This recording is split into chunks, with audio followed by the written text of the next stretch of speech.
Hello friends, I hope आप अच्छे से होंगे और आपकी प्रिपरेशन भी अच्छी जा रही होगी। तो फ्रेंड्स, जैसा कि मैंने आपको पहले ही अपडेट दिया था कि आज बायोलॉजी के लिए इंपॉर्टेंट क्वेश्चंस पे वीडियो आने वाला है।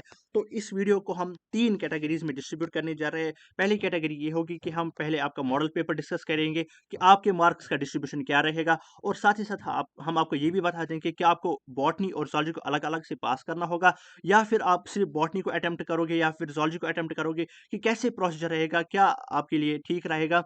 तो वो भी हम इस वीडियो में बता देंगे। साथ ही साथ उसके बाद हम डिस्कस करेंगे कि लास्ट ईयर हमारा क्या रिजल्ट रहा था, जब हमने लास्ट ईयर 12th के लिए गेस्ट पेपर दिया था, उसका रिजल्ट फिर क्या रहा था, उसमें कितना आया था, कितना हमने कवर किया हुआ था। और उसके बाद हम बता देंगे कि बॉटनी और ज़ूलॉजी में से कौन से इंपॉर्टेंट ऐसे क्वेश्चन है जो आपको इस साल बोर्ड्स में पूछे जाएंगे। उसमें हम 2 कैटेगरी डिस्कस करेंगे। पहली कैटेगरी होगी जिनको खाली पासिंग मार्क्स कवर करने हैं, और साथ ही साथ जिनको पूरा पेपर अटेम्प्ट करना है, 100 पेपर अटेम्प्ट करना है, 100% पेपर अटेम्प्ट करना है, उनके लिए उसमें क्या प्रोसीजर रहेगा, उनको कौन से क्वेश्चंस प्रिपेयर करने होंगे। और इसके अलावा अगर आपको ये पीडीएफ फॉर्म में चाहिए ये नोट्स, तो आप मेरे नंबर पे कांटेक्ट कर सकते हो। साथ ही साथ अभी तक अगर आपने व्हाट्सएप ग्रुप हमारा ज्वाइन नहीं किया है, जो हमारा ट्वेल्थ का है, तो अभी जाके वो ज्वाइन कर लीजिएगा। उसकी लिंक आपको डिस्क्रिप्शन में मिलेगी, और पहले कमेंट में भी वहाँ पे पिन की होगी। तो उसमें क्या रहेगा, उसमें हर कोई अपडेट आपको पहले ही मिल जाएगा। और अगर आप चाहते हैं कि लास्ट ईयर की तरह हम इस साल भी वन शॉट्स के थ्रू सारा सिलेबस कवर करेंगे हर किसी सब्जेक्ट का, तो आप मुझे नीचे कमेंट बॉक्स में बता देना। तो पहले अगर हम यहाँ पे डिस्कस करेंगे दैट इज मार्क्स डिस्ट्रीब्यूशन, तो मार्क्स डिस्ट्रीब्यूशन दोनों के लिए सेम रहेगा, यानी बॉटनी के लिए भी सेम और ज़ूलॉजी के लिए भी सेम। पहला सेक्शन जो होगा वो दोनों में एमसीक्यूज का होगा। दोनों पेपर्स में से आपको पहले 5 एमसीक्यूज देखने को मिलेंगे। हर किसी एमसीक्यू का 1-1 मार्क्स होगा, जो कि आपके यहाँ पे टोटल 5 मार्क्स बनते हैं बॉटनी के लिए, और ज़ूलॉजी के लिए अलग से आपको 5 मार्क्स बन जाएँगे। तो दोनों के लिए सेम टाइम होगा, उसके लिए भी 1.5 घंटा होगा, इसके लिए भी 1.5 घंटा होगा। तो टोटल आपका 3 आवर्स का पेपर रहेगा। इसके बाद जो आपको देखने को मिलेगा सेक्शन बी, दैट इज़ वहाँ पे आपको देखने को मिलेगा 5 क्वेश्चंस, हर किसी क्वेश्चन के 2-2 मार्क्स होंगे, टोटल वो बन जाते हैं 10 मार्क्स। इसके बाद आपको देखने को मिलेगा 3 मार्क्स के 5 क्वेश्चन, यानी पहले आपको देखने को मिलेगा 1 मार्क्स के 5 क्वेश्चन जो एमसीक्यू होंगे, फिर 2 मार्क्स के 5 क्वेश्चन जिनका टोटल 10 मार्क्स बनता है, फिर 3 मार्क्स के 5 क्वेश्चन जिनके टोटल 15 मार्क्स बन जाते हैं, फिर 5 मार्क्स का 1 क्वेश्चन आपको देखने को मिलेगा। तो यहाँ से मैं यहाँ पे आपको ये क्यों बता दे रहा हूँ, क्योंकि इससे आपको ये पता चलता है कि आपको लॉन्ग वाला जो क्वेश्चंस होंगे, वो सिर्फ़ आपको 1 के लिए यानी 2 या 3 आपको हार्डली प्रिपेयर करने पड़ेंगे, जो कि इस साल कन्फर्म है आ जाएँगे। तो ज़्यादा आपको यहाँ पे डीप में नहीं पढ़ना है, क्योंकि आपको खाली बॉटनी में 1 5 मार्क्स वाला क्वेश्चन पूछा जाएगा, और ज़ूलॉजी में 1 5 मार्क्स वाला क्वेश्चन पूछा जाएगा। यानी होल बायोलॉजी में आपको खाली 2 लॉन्ग मार्क्स क्वेश्चन देखने को मिल जाएँगे। तो ज़्यादा जो आपको प्रिपेयर करना होगा दैट इज़ शॉर्ट और वेरी शॉर्ट, क्योंकि ये दोनों आपको 5-5 क्वेश्चंस मिल जाएँगे। 2 मार्क्स के 5 और 3 मार्क्स के 5। वो हम आगे वीडियो में आपको बता ही देंगे कि आपको कैसे क्या प्रिपेयर करना है, कैसे आपको लॉन्ग और वेरी शॉर्ट को प्रिपेयर करना है। तो ये दोनों जो आपको आपके बॉटनी के बन जाती है 35 मार्क्स, फिर आपको ऐसे ही ज़ूलॉजी की भी बन जाएगी 35, जो कि आपके टोटल 70 मार्क्स बन जाते हैं। तो इसके बाद अगर हम डिस्कस करेंगे ये जेके बॉस की सिलेबस, जो आपका सिलेबस है, रीसेंट सिलेबस आपका है, तो आपको जैसे कि मैंने आपको बताया सेक्शन ए क्या रहने वाला है, सेक्शन बी क्या रहने वाला है। तो यहाँ पे आपको दिया गया है कि आपको कितने वर्ड्स का आंसर लिखना है, यानी आपको जैसा मैं आपको पहले ही दिन से बताते आ रहा हूँ कि ज़्यादा आपको नहीं लिखना है, तो कितना आपको लिखना है, जो आपके 2 मार्क्स के क्वेश्चन्स होंगे, पहला पहला सेक्शन तो होगा एमसीक्यू, यानी उसमें खाली आपको टिक द करेक्ट होगा, यानी उसमें खाली खाली 1 वर्ड का आंसर होगा। इसके बाद जो आपका सेक्शन बी है, उसमें आपको कितना अटेम्प्ट करना है, कितने वर्ड्स का आंसर लिखना है, तो इन बिटवीन 20 टू 30 वर्ड्स लिखना है। अगर आप ज़्यादा भी जानते हो, तो कोई ज़रूरत नहीं है लिखने की, ज़्यादा वहाँ पे नहीं लिखना है, उसकी ज़रूरत भी नहीं है, क्योंकि आपको फिर वहाँ पे मार्क्स कट जाते हैं अगर एक्स्ट्रा लिखने में, जो आपको मैं पहले वीडियो से बताते आ रहा हूँ। इसके बाद सेक्शन सी जो आपका रहने वाला है, जिसके 3 मार्क्स है, खाली 100 टू 150 वर्ड्स आपको लिखने हैं, यानी 120 is enough, more than enough. 100 भी ठीक है, उसके भी 3 मार्क्स मिल जाएँगे, तो ज़्यादा आपको नहीं लिखना है। फिर आपका 5 मार्क्स वाला क्वेश्चन है, इसमें आपको ज़्यादा नहीं लिखना है, सिर्फ 150 टू 200 वर्ड्स, तो इस पे ज़्यादा ध्यान देना है। ठीक है? यही सेम प्रोसीजर किसके लिए भी रहने वाला है, ज़ूलॉजी के लिए भी रहने वाला है। सेम वर्ड्स वहाँ पे भी लिखने होंगे, तो ज़्यादा आप नहीं लिखना, थोड़ा-थोड़ा प्रिपेयर करना है, अच्छे से जितना भी प्रिपेयर, थोड़ा ही प्रिपेयर करो लेकिन अच्छे से प्रिपेयर करना। आधा-आधा नहीं पढ़ना, थोड़ा ही पढ़ो लेकिन अच्छे से पढ़ना, उतना ही वहाँ पे लिखना। जैसे कि मैंने आपको पहले ही बता दिया है, जब आपको क्वेश्चन अटेम्प्ट करना होगा, जब आपको क्वेश्चन लिखना होगा, पहले आप क्वेश्चन देखोगे कि कौन सा क्वेश्चन है, फिर आप 1-2 सेकंड या मतलब हार्डली आप 1 मिनट के लिए आंखें बंद करोगे कि आपको कितना क्वेश्चन में एग्जामिनर पूछता है, फिर आपको कितना अपना फिर आपको खुद ही अपना माइंड बोलेगा कि मुझे इसमें कितना लिखना है। तो ये आपको माइंड में रखना है कि आपको just 20 to 30 words for 2 marks questions and 100 to 150 words for 3 mark question and 150 to 200 words for 5 mark question, जो कि आपको खाली एक क्वेश्चन होगा। यहाँ पे आप देख सकते contains one long answer type question. तो दोनों के लिए सेम प्रोसीजर रहेगा। तो ये बात आप इस सेक्शन से डिनोट मतलब नोट करके रख लीजिएगा कि आपको क्या करना है। आपको यहाँ पे सिर्फ जितना पूछा जाएगा उतना ही लिखना है, ठीक है। तो इसके बाद हमारा जो दूसरा सेक्शन है इस वीडियो का, दैट इज लास्ट ईयर क्या प्रोसीजर रहा था, हमारा क्या रिजल्ट रहा था लास्ट ईयर। तो ये आप देख सकते हैं, ये अभी भी मेरे चैनल पे अपलोड है ये वाला वीडियो। पहली 6 दिन पहले मैंने, उस टाइम हमने लेट ही स्टार्ट किया था, 6 दिन पहले मैंने गेस्ट पेपर दिया हुआ था। ये वीडियो अपलोडेड है, वहां पे आप देख सकते हैं 100% पेपर आया था। जो मैंने गेस दिया हुआ था 100% पेपर वही आया था। आप देख लीजिए, मैंने वहाँ पे आप क्वेश्चन पेपर भी लिया हुआ है और अपना गेस पेपर भी लिया हुआ है। दोनों को मैंने कंपेयर किया हुआ है विद जो आपके एमसीक्यूज है वो भी उसमें आए हुए थे। तो ये ज़्यादा इंपॉर्टेंट रहने वाला है, आप जाके अभी भी देख लीजिएगा। यही आप यहाँ पे टाइटल देख दोगे ऊपर यूट्यूब में, तो आपको देखने को मिलेगा। फिर आप ये वीडियो देख लेना, वो गेस्ट पेपर भी देख लेना, और ये उसका रिजल्ट है। फिर मैंने जब देखो, पहले 6 दिन पहले, यानी अगर आप एग्जाम्पल लोगे कि 15 को एग्जाम था, तो मैंने 8 या 9 तारीख को पहले ही गेस्ट पेपर दिया हुआ था। फिर मैंने उसके बाद एग्जाम के बाद ये वीडियो बनाया था कि उस गेस्ट पेपर में और जो उस दिन क्वेश्चन पेपर आया हुआ था, उनको मैंने दोनों को कंपेयर किया हुआ था। तो वहाँ पे आप देख सकते हैं कि 100% पेपर वहीं से आया हुआ था, यहाँ तक कि एमसीक्यूज भी वहीं से आए हुए थे। तो बेझिझक, कोई टेंशन मतलब बिना टेंशन के आप इस गेस्ट पेपर पे भरोसा कर सकते हो। पूरा यही आता है, हर साल यही आता है, क्योंकि हम भी इसको एनालाइज करके बनाते हैं। तो ये प्रूफ है, क्योंकि बहुत सारे स्टूडेंट्स में मुझे कमेंट्स में बता देते हैं कि सर क्या ये आएगा, क्या इसकी क्या कंफर्मेशन है कि यही पेपर होगा। तो इसके लिए यही है कि आप लास्ट ईयर के रिजल्ट्स देख सकते हैं मेरे, और लास्ट ईयर हमारा क्या रिजल्ट रहा था, तो आप इनको कंपेयर कर सकते हो, मेरे गेस्ट पेपर्स और अपने रिसेंट लास्ट ईयर के पेपर्स जो भी आपके होंगे, वहां से आप कंपेयर इन दोनों को कर सकते हो। मैंने वीडियो भी बना दिया है यूट्यूब पे, मेरा प्रूफ ऑलरेडी वहां पे दिया हुआ है। इसके बाद हमारा लास्ट सेक्शन इस वीडियो का, पहले हम बॉटनी का गेस्ट पेपर डिस्कस करेंगे, यानी बॉटनी में आपको कौन से इंपॉर्टेंट क्वेश्चंस रहने वाले हैं। तो यहाँ पे जो केमिस्ट्री का हमारा रहा था, वहाँ पे मैंने खाली इंपॉर्टेंट टॉपिक्स बताए थे। फिर आप में से बहुत स्टूडेंट्स ने बताए थे सर आपने ये टॉपिक्स बताए हुए। तो इस बायोलॉजी में मैंने क्या किया हुआ है, मैंने यहाँ पे डायरेक्ट क्वेश्चन दिए हुए हैं, क्या क्वेश्चन आपको वहां पे पूछे जाएंगे। तो पहला जो क्वेश्चन है बॉटनी में, that is what is embryogenesis, codominance, incomplete dominance and pleiotropy, structure of megasporangium, vegetative propagation, development of male and female gametophyte, double fertilization, triple fusion. ये जस्ट इसकी डेफिनेशन आपको यहाँ पे पढ़ लेनी है। जस्ट इसका कंसेप्ट पूरा नहीं पढ़ना है, जस्ट इसकी डेफिनेशन यानी सिर्फ इसका कंसेप्ट रखना है। 2 या 3 मार्क्स वाला क्वेश्चन पूछा जाएगा। एपोमिक्सिस, पॉलीहेम्ब्रेनी, ज़्यादा नहीं पढ़ना है, 100 वर्ड्स इज इनफ, बस उतना ही पढ़ो। यानी आपको जस्ट कंसेप्ट याद रख लेना है कि ये क्या हमें बताता है। तो इसके बाद Mendel's law and chromosomal theory, ये आपको लॉन्ग मार्क्स इस साल देखने को मिल सकता है। Define central dogma, lac operon and types of RNA and DNA. तो क्वेश्चन नंबर 7 और क्वेश्चन नंबर 8, इन दोनों को आप अच्छे से प्रिपेयर कर लेना। अच्छे से यानी अच्छे से इसको आप प्रिपेयर कर लेना, क्योंकि ये दोनों में से आपको एक इस साल कंफर्म देखने को मिलेगा लॉन्ग मार्क्स वाला क्वेश्चन। ये भी आपको मैंने यही से आपको बताया कि खाली एक लॉन्ग मार्क्स वाला क्वेश्चन होगा, वो भी मैं आपको यही से बता दे रहा हूँ कि कौन सा क्वेश्चन होगा। तो अच्छे से इसको प्रिपेयर कर लेना। 100 to 150 words to 200 words. Applications of tissue culture, SCP यानी single cell protein, biopesticides, biofertilizers, biopiracy, biopatent, biofortification, GM crops and PT crops. इनकी जस्ट आपको डेफिनेशन याद रख लेनी है। 100 to 120 words, यानी 120 words are more than enough for this portion. क्योंकि long marks मैंने आपको बता दिया, तो ये आपके शॉर्ट और वेरी शॉर्ट पूछे जाएंगे। तो जिनको खाली पासिंग मार्क्स करने हैं, वो 7 और क्वेश्चन नंबर 8 को प्रिपेयर करेंगे, और फिर इस स्लाइड को वो अच्छे से प्रिपेयर करेंगे, जिनको खाली पासिंग मार्क्स करने हैं। लेकिन जिनको पूरा अटेम्प्ट करना है, वो इस पूरे को जो है अच्छे से प्रिपेयर करेंगे। Ecological adaptations, pyramids, endangered and extended species, in situ and ex situ conservation, pollution, biomagnification, greenhouse effect या ओजोन लेयर डिप्लीशन, ये आप इसको अच्छे से पढ़ोगे, लेकिन ज़्यादा नहीं, थोड़ा ही इसको पढ़ लेना है। Succession and types of primary secondary, and इसके बाद जो आपका रहता है नेट ग्रॉस प्रोडक्टिविटी, तो ये भी आपको अच्छे से पढ़ लेना है यहाँ से।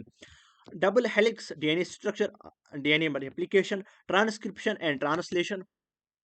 तो ये 3 क्वेश्चंस यहाँ से मैं आपको बता दे रहा हूँ। Question number 7, question number 8 and जो आपका क्वेश्चन नंबर 16 है, इनको आप अच्छे से प्रिपेयर कर लीजिएगा। जब आप चाहते हो कि मुझे और पॉड भी आना चाहिए, क्योंकि आपको पता है कि लॉन्ग मार्क्स में 2 क्वेश्चन है, दोनों में से एक अटेम्प्ट करना होता है। तो अगर आप चाहते हो कि आपको लॉन्ग भी कवर होना चाहिए, तो आप क्वेश्चन नंबर 7, क्वेश्चन नंबर 8 और क्वेश्चन नंबर 16 को प्रिपेयर करोगे अच्छे से। इसके बाद question number 17, that is red data book, outbreeding devices, microbes as biocontrol agents, energy flow ecosystem. और जो लास्ट पोर्शन रहने वाला है, दैट इज, ये आपके वेरी शॉर्ट क्वेश्चंस होंगे, यानी 2 मार्क्स के क्वेश्चन होंगे, तो जस्ट 50 to 100 वर्ड्स इनको कर लेना है। That is DNA replication, food chain, biodiversity conservation, microsporogenesis, mutualism, predation, bioparasitism, brood parasitism, population growth. तो इसको आप अच्छे से कवर कर लीजिएगा। यहाँ पे मैंने आपको बता दिया है कि कितना प्रिपेयर करना है। तो जस्ट 2 मार्क्स के लिए 20 to 30 words are more than enough, 25 words are more than enough. For 3 marks question 70, 80 to 90 words are more than enough. इसके बाद जो आपका लॉन्ग है, दैट इज 150 to 200 वर्ड्स। तो ये मैंने आपको बता दिया है कि कौन सा क्वेश्चन आपको बॉटनी में से पूछा जाएगा इस साल। तो इसके बाद अगर हम ज़ूलॉजी की तरफ चलेंगे, तो ज़ूलॉजी में आपको क्या रहने वाला है? ज़ूलॉजी में हमारा रहने वाला है, that is what is gametogenesis. देखो यहाँ पे मैंने आपको क्वेश्चंस दिए हुए हैं। तो जस्ट लाइक कि आपने केमिस्ट्री में बताया दिया था कि सर आपने टॉपिक्स बताए, तो आप प्लीज़ हमें क्वेश्चन ही बता दीजिए। ठीक है, मैंने पूरी कोशिश की है कि मैं आपको क्वेश्चन ही यहाँ पे दिखा दूँ। देखो ये यहाँ पे एक ही क्वेश्चन बनता, एक ही टॉपिक बनता, दैट इज गेमेटोजेनेसिस, oogenesis, सुपरमेटोजेनेसिस। पहले ये 3 क्वेश्चन जो है, ये आपका एक ही टॉपिक बन सकता था। ये मैं आपको यहाँ पे भी लिख सकता, लेकिन मैंने आपको यहाँ पे डायरेक्ट क्वेश्चन आपको बता दिया है। तो यहाँ पे आप क्या करोगे, that is what is gametogenesis, define oogenesis and describe its process, define spermatogenesis, with the help of graphic sketch explain the process and और different steps involved in spermatogenesis. ये आपको लॉन्ग मार्क्स वाला क्वेश्चन पूछा जाएगा। Describe the various events of menstrual cycle in human females. Differentiate between spermatogenesis and oogenesis. Describe the formation of 3 germ layer in mammalian embryo, यानी gastrulation आप simply पढ़ के जाएगा। Brief note on amniocentesis, 3 marks वाला question पूछा जाएगा, इस साल कन्फर्मेशन है। तो ये मैं आपको यही से बता दे रहा हूँ। तो कितना प्रिपेयर करना है मैंने आपको पहले ही बता दिया है। शॉर्ट आंसर के लिए, दैट इज, शॉर्ट आंसर के लिए आपको कितने वर्ड्स अटेम्प्ट करने, 100 to 150 वर्ड्स, यानी 100 to 110 words are more than enough for this portion. और जिनको खाली पासिंग मार्क्स करने, वो उनको मैं बताता हूँ ज़ूलॉजी में उनको क्या करना है। इसके बाद define oogenesis and describe its process, define spermatogenesis मैंने आपको बता दिया हुआ है। Differentiate between spermatogenesis and oogenesis, ये देख सकते हैं आप। देखो ये वाला क्वेश्चन, स्पर्मेटोजेनेसिस अलग है। देखो ये मैं एक ही टॉपिक में भी बता सकता था, जैसे कि मैंने आपको बता दिया है, जैसे स्पर्मेटोजेनेसिस, oogenesis। यहाँ पे आप देख सकते हैं oogenesis, स्पर्मेटोजेनेसिस। तो ये आपको खुद भी अंदाजा अंदाजा हो सकता था कि मतलब ये एक ही क्वेश्चन है, लेकिन मैंने आपको अलग अलग इसको डिफरेंशिएट किया, डिफरेंशिएट करके दिया हुआ है कि आपको कैसी क्वेश्चन वहाँ पे देखने को मिल सकती है, और कौन वहाँ पे लॉन्ग और शॉर्ट मार्क्स वाला क्वेश्चन पूछा जा सकता है। तो पहले 4 क्वेश्चन से आपको लॉन्ग मार्क्स वाले क्वेश्चन पूछे जा सकते हैं। फिर जो क्वेश्चन नंबर 5 से है, दैट इज, ये आपको 3 मार्क्स वाले क्वेश्चन पूछे जा सकते हैं। Describe the formation of 3 germ layer. What do you mean by the parturition? Describe the male reproductive system with a neat and labelled diagram. Describe the female reproductive system with neat and labelled diagram. Question number 9 और question number 10 ये आपने 10th में भी अच्छे से prepare किया हुआ होगा, क्योंकि ये उस टाइम भी जो हमारे टीचर्स है वहाँ पे भी बता देते हैं कि ये बहुत ज़्यादा इंपॉर्टेंट है। तो इसको आप अच्छे से कर लीजिएगा, क्योंकि ये आपको आता भी होगा। इसके बाद जो हमारा रहता है, that is importance of placenta, यानी मदर के वॉम में प्लेसेंटल इसकी जो प्लेसेंटल जो हमारा फेज रहता है उस टाइम, तो उसकी इंपॉर्टेंस क्या रहती है। जैसा कि वो आपने पढ़ा भी होगा, फूड सप्लाई होता है, ऑक्सीजन सप्लाई होता है, वो ऑल दैट जस्ट कंसेप्ट रख लेना है। 100 to 110 words are more than for this question. With the help of diagram, describe the structure of human testes, transfer section of testes. Sorry. तो यहाँ पे आपको क्वेश्चन नंबर 12 में आपको क्या करना है, that is transfer section of testis. तो ये आपको वहाँ पे पढ़ाते हैं जिसमें वो आपका रहता है एपिडाइडिमिस, तो वो ऑल दैट यानी रेडिटी टेस्ट जो आपका रहता है वहाँ पे जो आप पढ़ते भी हो उसको आप थोड़ा सा पढ़ के जाएगा। इम्पोर्टेंट नहीं है, ये वाला इम्पोर्टेंट नहीं है, तो थोड़ा सा पढ़ के जाएगा। Write down the hormonal control over menstrual cycle, यानी हार्मोन्स का क्या इम्पैक्ट रहता है मेंस्ट्रुअल साइकिल पे, आपको अच्छे से पढ़ के जाना है। Define fertilization, briefly and list events that take place during fertilization. Fertilization का मतलब क्या है और उसके इवेंट्स क्या रहते हैं फर्टिलाइजेशन के दौरान। With A neat and label diagram of sperm, 3 marks वाला क्वेश्चन पूछा जाएगा। व्हाट इज MTP यानी मेडिकल टर्मिनेशन प्रेगनेंसी। इस साल क्वेश्चन नंबर 16, क्वेश्चन नंबर 18, इन दोनों क्वेश्चन में से आपको एक क्वेश्चन लॉन्ग मार्क्स वाला देखने को मिलेगा, कंफर्मेशन है। जब भी मैं आपको कंफर्मेशन देता हूँ, लास्ट ईयर भी देख लीजिए, मैं आपको मतलब खुद ही बनाई हुई बातें नहीं बता दे रहा हूँ यहाँ पे। आप जस्ट लास्ट ईयर का गेस्ट पेपर देख लीजिए, फिर उसका प्रूफ देख लीजिए, आपको वहाँ पे खुद जो है बिलीव हो जाएगा कि मैंने उस टाइम क्या बताया हुआ है, और जिस टाइम वहाँ पे भी मैंने उस टाइम कंफर्मेशन दी हुई है, जिस क्वेश्चन की भी मैंने कंफर्मेशन दी हुई है वो कंफर्म उस एग्जाम में आता ही है। तो जब भी मैं कंफर्मेशन देता हूँ किसी क्वेश्चन की, चाहे वो कोई भी सब्जेक्ट हो, फिजिक्स, केमिस्ट्री, बायो, कोई भी सब्जेक्ट हो, दैट मीन्स वो क्वेश्चन कंफर्म होता ही होता है, 100% गारंटीड। तो question number 16 and question number 18, इन दोनों क्वेश्चन में से आपको एक क्वेश्चन देखने को मिलेगा जूलॉजी में से। एक ही क्वेश्चन होता है, तो एक क्वेश्चन में आपको ये से बता दे रहा हूँ कि क्या क्वेश्चन होने वाला है। तो जिनको पासिंग मार्क्स करने वो जूलॉजी में से क्वेश्चन नंबर 18 करेंगे।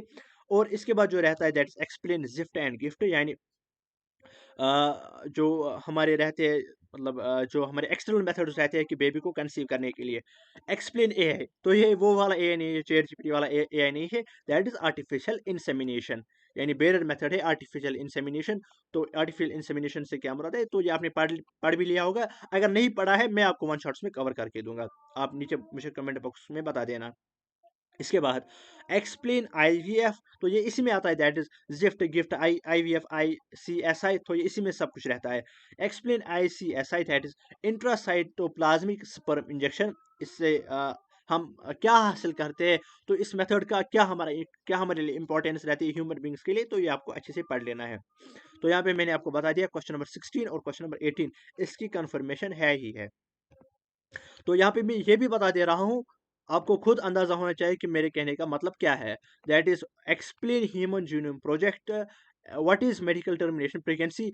65% क्वेश्चन नंबर 18 के है, 35% चांसेस क्वेश्चन नंबर 16 के है। तो आप खुद समझ जाओगे, आप उतने समझदार हो कि मैं आपको क्या कहने जा रहा हूँ। क्वेश्चन नंबर 18 के 65% है, और क्वेश्चन नंबर 16 के 35% चांसेस है क्वेश्चन में आने, पेपर में आने की इस साल लॉन्ग मार्क्स वाला क्वेश्चन। तो आप इतने आप समझदार हो कि मैं आपको क्या कहने जा रहा हूँ। इसके बाद हमारा रहता है that is colour blindness, sickle cell anaemia and pedigree analysis. Pedigree analysis आप इस साल छोड़ सकते हो। इसके बाद हमारा रहता है that is sex determination, sex determination in birds and humans. Birds का आप छोड़ सकते हो और ह्यूमंस आप कर लेना है इस साल। ह्यूमन जीनोम प्रोजेक्ट ये मैंने 2 बार लिया हुआ है, तो मैंने आप यहाँ से खुद इतने आप समझदार हो ही, तो मैं आपको क्या बार बार बताऊँ। यहाँ पे आप देख सकते हो ह्यूमन जीनोम प्रोजेक्ट, तो यहाँ पे भी मैंने 2 बार लिया हुआ है। आप देख सकते हो इसकी इंपॉर्टेंस कितनी होगी कि मैंने इसको 2 बार लिया हुआ है, that is human genome project. And इसके बाद जो हमारा रहता है दैट इज एंड इसके बाद जो हमारा रहता है that is DNA fingerprinting, lac operon model, malaria, cancer and AIDS, analogs and homologs organs, adaptive radiations, Hardy-Weinberg's law, steps of DNA recombinant technology, and आपका जो रहता है उसमें जो वेक्टर्स एक रहता है टॉपिक एक जो कि नीट के लिए भी इंपॉर्टेंट रहता है, तो उसको आप कर लेना है। जैसा कि वो शायद है PBR 322, पूरा मुझे याद नहीं है, उसको आप कर लेना है PBR 322, जस्ट लाइक दैट कुछ है। PBR कन्फर्म है, PBR है, उसको आप देख लेना, वो वेक्टर एक है, तो उसको आप देख लेना अच्छे से। ह्यूमन इंसुलिन, इसकी क्या इंपॉर्टेंस है, इसको आप कर लेना अच्छे से। इसके बाद जो आपका रहता है that is explain adaptive immunity, तो ये आपका रहता है बॉटनी और zoology में से। लास्ट में फिर से मैं एक बार बता दे रहा हूँ, जिनको खाली पासिंग मार्क्स करने वो बॉटनी में से पहली स्लाइड और क्वेश्चन नंबर 7 और क्वेश्चन नंबर 8 ज़्यादा इंपॉर्टेंट है। दूसरी स्लाइड में से question number 16 and question number 17, और zoology में से उनको क्या प्रिपेयर कर लेना है, दैट इज फर्स्ट स्लाइड में क्वेश्चन नंबर पहले 4 जो क्वेश्चन है उनको आप अच्छे से कर लेना है। क्वेश्चन नंबर 9 और क्वेश्चन नंबर 10 आपको आता ही होगा।